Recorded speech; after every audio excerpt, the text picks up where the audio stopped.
আসসালামু আলাইকুম বন্ধুগণ। আজকের দিনটা আমি শুরু করলাম ফজরের নামাজ আদায় করে।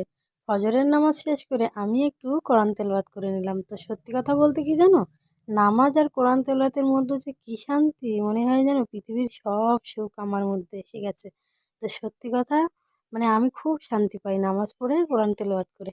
তো নামাজ পড়ে কোরআন তেলাওয়াত করার পর সমস্ত কাজ সেরে আমি আমার সকালের নাস্তাটা গলা রুটি দিয়েই সেরে নিয়েছিলাম।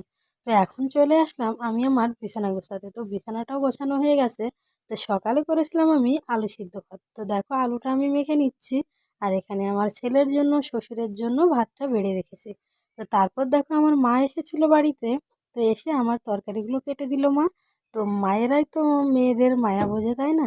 তো মা মাই হয়, মায়ের সঙ্গে কিন্তু কারোর তুলনা হয় না। তো তারপর দেখো আমি রান্নাটা সেরেই নিচ্ছি। তো আজকের মিনি ব্লগটা কেমন লাগলো অবশ্যই লাইক শেয়ার কমেন্ট করে জানাবে। আর সকলে ভালো থাকবে, সুস্থ থাকবে, সাবধানে